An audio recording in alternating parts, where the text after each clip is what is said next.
de soportarme ya por cuarta vez acá en San Miguel para tratar de recordar juntos la vigencia de esta filosofía de vida que nos dejara el general Perón a todos los argentinos sin distinción partidaria alguna. Quiero agradecerle también a los compañeros de peronismo puro nacional, al compañero Gustavo Suárez, al compañero Daniel Falcone, que están también presentes, lo mismo el compañero Oscar Barrios, gran cuadro y dirigente peronista de Hurlingham, y en general a todas las compañeras y compañeros. Que les digo, hay algunas sillas disponibles acá adelante para los que no deseen seguir de pie, hay algunas sillas por ahí para que puedan estar más cómodos y les sea un poco más leve esta cuarta jornada. Nosotros habíamos estado viendo en las jornadas anteriores y habíamos llegado justamente hasta aquella gloriosa marcha sobre Buenos Aires del 4 de junio de 1943, que acabamos de cumplir 75 años, el 75 aniversario de aquella marcha que cambió indudablemente la historia del pueblo argentino para siempre. El surgimiento del coronel Perón, su relación con el movimiento obrero, que en esos momentos todavía tenía esa visión tuerta de la Argentina, que solamente veía los aspectos de su explotación, de la injusticia que existía en las relaciones laborales, pero que nada decía respecto de la soberanía y la independencia, que era la gran bandera de los otros sectores, que eran los sectores nacionalistas, que planteaban la necesidad de una independencia económica y de una efectiva soberanía política. Va a ser aquel coronel el que realiza esa síntesis de esas dos visiones y le dará en pocos años una definición de tipo ideológico con doctrinas, y esto permítanme recordárselos. Perón, cuando se refiere a las doctrinas, se refiere a las pautas de aplicación de la ideología, que es lo permanente. Las doctrinas son las pautas de aplicación que se condicionan en función de la evolución y la transformación del mundo. El propio general cambió doctrinas económicas dentro de la primera y segunda presidencia hasta su derrocamiento en septiembre del 55. Cuando hablamos muchas veces nosotros de doctrina, en realidad nos estamos refiriendo a la filosofía de vida, a esa ideología que es permanente, que es lo que tiene que orientar o debiera orientar, porque lamentablemente hemos comprobado desde hace ya varios años que esa filosofía de vida era simplemente un cartel propagandístico para obtener el apoyo o el reconocimiento de un agradecimiento permanente que tiene el pueblo argentino hacia Juan Domingo Perón y a María Duarte de Perón. Pero lamentablemente no había coherencia entre el pensamiento de esa filosofía de vida y las doctrinas, las estrategias, las tácticas, las operaciones que muchas veces estaban teñidas por conveniencias personales y lamentablemente también por corrupción, por una terrible corrupción de aquellos que llegaron a tener niveles de responsabilidad en el Estado y que esos niveles de responsabilidad los transformaban en la posibilidad de negocios para sí mismos. Tenemos que ser conscientes de los aciertos y los desaciertos, pero tenemos que ser conscientes de que nuestro movimiento nacional, esta dinámica de síntesis social, con una ideología que Perón la define como profundamente nacional, popular, humanista y cristiana, como lo decía el compañero Salvagio recién.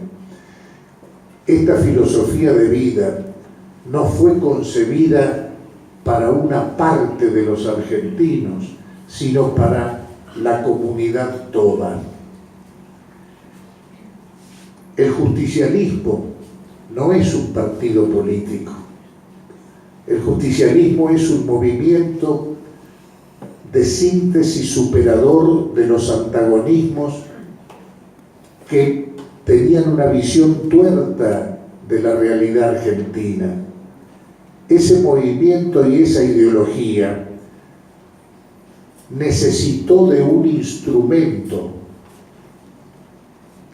para poder participar en los sistemas electorales que constitucionalmente generaban la posibilidad del acceso formal al gobierno de la República. Yo en las charlas, y seguramente Andrés y algunos otros que han participado desde hace ya tantos años, siempre decía, el que opera es el movimiento, el que opera históricamente. Es el cirujano el que opera. Pero el cirujano no puede operar en un sistema democrático sin un partido, es decir, sin un bisturí. El bisturí es el partido, pero el que opera es el cirujano, que es el movimiento. No confundamos más, compañeras y compañeros, el bisturí con el cirujano. Una cosa es el instrumento del cirujano. El bisturí solo nunca va a poder operar. ¿Por qué? Porque la partidocracia, esto siempre me lo decía el general, estos hablan de democracia, pero esto es una partidocracia, Flores, y la partidocracia es plutocracia, gobierno del dinero. Y nosotros no hemos generado este movimiento profundamente revolucionario. Y cuando decimos revolucionario no tiene nada que ver con la violencia. La revolución es la aceleración del tiempo histórico para que no dependa de una simple evolución, sino que a través de una voluntad política expresada por un movimiento de síntesis social se acelere el tiempo y las transformaciones para poder conformar un proceso revolucionario. Evita siempre decía, el peronismo será revolucionario o no será nada. Y lamentablemente en muchos lugares de nuestra patria se ha partidocratizado el peronismo. Y cuando hablamos de partidocracia, es la desnaturalización de nuestro movimiento. Perón fue muy claro en aquel discurso de cierre de la campaña para las elecciones del 24 de febrero de 1946, que son formalmente pedidas por Perón el 17 de octubre al general Farrell, cuando lo mandan a buscar al Hospital Militar Central, donde había sido llevado desde la isla Martín García. Y lo primero y único que Perón le pide a Farrell es que esta revolución se legitime en elecciones, es decir, con la participación del pueblo. Farrell acepta y esas elecciones van a ser el 24 de febrero de 1946.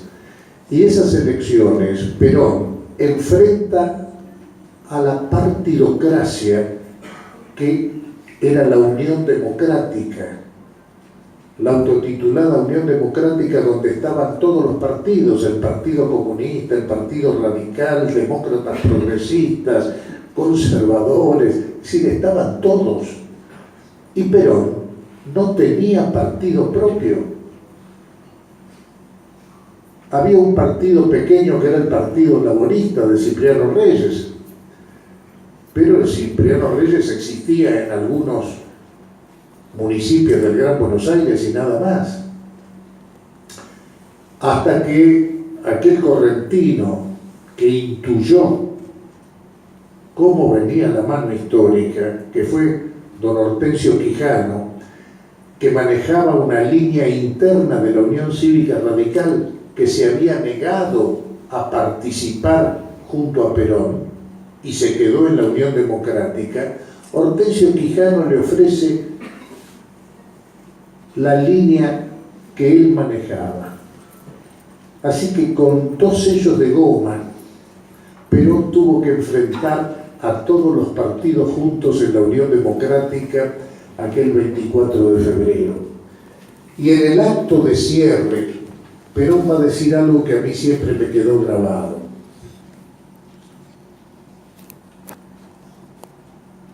Mi empresa es alta y clara mi divisa. Mi causa es la causa del pueblo, mi guía, la bandera de la patria.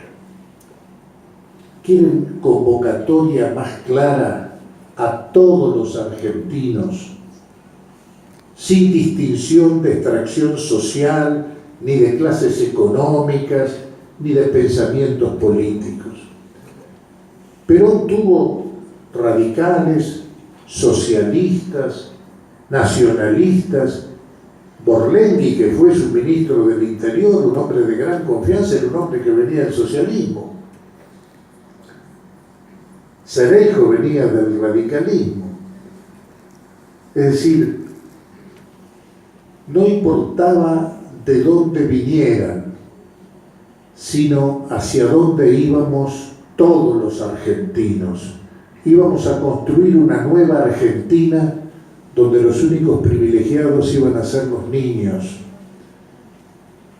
Y se fue en esta dinámica, en este movimiento, que se va a llamar justicialista, por consejo de uno de los asesores de Perón, que le va a decir, bueno, mi general, dice, si hablamos de justicia social, nosotros somos justicialistas. Y ese nombre le gustó a Perón, porque el movimiento no tenía un nombre propio.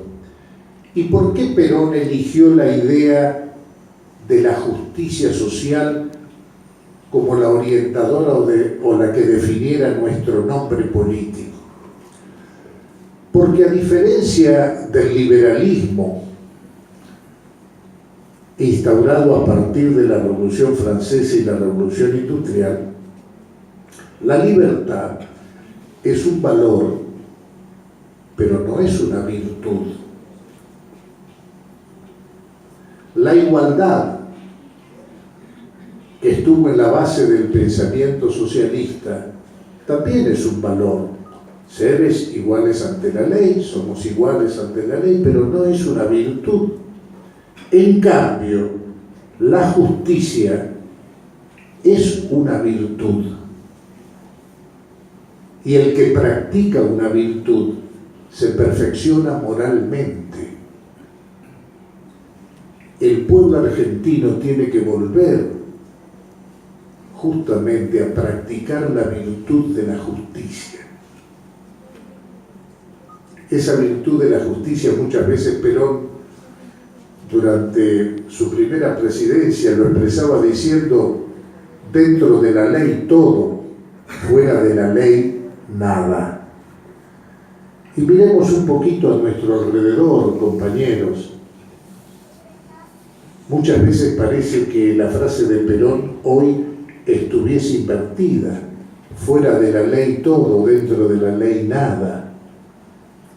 Y lo vemos hasta en las propias estructuras profesionales de la seguridad, las vinculaciones de la policía con el narcotráfico, con los desarmaderos de auto, con el juego clandestino, con los prostíbulos, etc.